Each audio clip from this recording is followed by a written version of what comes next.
আমি মনে করি ব্যক্তিগতভাবে যে শিবির মানে হচ্ছে যে মেধা এবং দেশপ্রেমের সমন্বয় একটা বিষয় আর কি। আমার কাছে সবসময় মনে হয়েছে যে শিবির একটা আদর্শিক সংগঠন এবং ওনাদের মধ্যে মানে আমার যেটা মনে হয় যে মানে ওনারা যেহেতু দেশপ্রেমের বিষয়টাতে কোনো কম্প্রোমাইজ করে না, অন্যান্য পার্টিগুলো হয়তো বা এই কারণেই ওনাদেরকে একটু মানে নিচের দিকে দাবায় রাখতে চায় বা ওনাদের মরালিটির কারণে আমার এটা মনে হয়। এখন আতঙ্কের বিষয়টা এটা তো আমি যতটুকু মনে করি যে কোনো প্রমাণ কিন্তু আমরা দেখি না, সবই গুজব। আসলে কেউ কিন্তু প্রুফ করতে পারেনি আজ পর্যন্ত। এখানে এসে আমি সেটাই দেখলাম যে চমৎকার একটা আয়োজন, মানে একই ছাদের নিচে আলাদা আলাদা কর্নার এবং মানে প্রত্যেকটা কর্নারে গেলেই হচ্ছে যে মনে হচ্ছে যে আবার মানে রিভাইভ হচ্ছে সেই ৩৬শে জুলাই বা সেই জুলাই মাসটাতে ফিরে যাচ্ছি। এবং যারা হচ্ছে এমন যদি কেউ হয়ে থাকে যে সঙ্গত কারণেই সেই সময় মাঠে নামতে পারেনি, তাদের সবার উচিত এখানে আসা। যদি আসে এখানে একই ছাদের নিচে পুরো আন্দোলনের সময়টাকে দেখা হয়ে যাবে।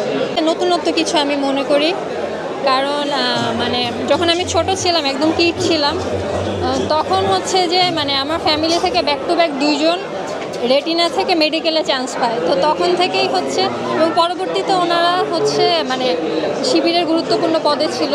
তো তখন থেকেই হচ্ছে শিবিরের ব্যাপারে জানার সুযোগ হয়েছিল আমার। তো ছোটোবেলা থেকে কিশোর কণ্ঠ এগুলো পড়তাম। সামহাও হচ্ছে এটা খুবই দুঃখজনক যে গত 15 বছর হচ্ছে শিবিরকে প্রকাশ্য রাজনীতি করতে দেওয়া হয়নি। তারপর এখন যখন আমরা আবার শিবিরকে প্রকাশ্যে দেখছি, আমাদের সবারই খুব ভালো লাগছে। অবশ্যই আমরা যারা এখন এই জেনারেশনের আছি, আমরা সবাই চাচ্ছি যে পরিবারতন্ত্র ভাঙুক, নতুনরা রাজনীতিতে আসুক। এতদিন আমরা যেই দেখেছি যে মানে কারো বাবার দেশ, কারো হচ্ছে স্বামীর দেশ, এই প্রথাটা ভেঙে নতুন যারা আছে সবাই রাজনীতিতে আসা উচিত। এটা কেউই গ্যারান্টি দিতে পারবে না যে কে দুর্নীতি করবে কে করবে না, কিন্তু আমরা মনে করি যে নতুনরা যদি আগামীর বাংলাদেশকে লিড দেয়, ইনশাল্লাহ মানে আমাদের যে সিনিয়র সিটিজেন ওনারা তো অনেক বছর দেশ চালিয়েছে, এখন নতুনদেরকে আসলে সুযোগ দেওয়া উচিত, দেখা উচিত যে ওনারা কেমন দেশ চালায়।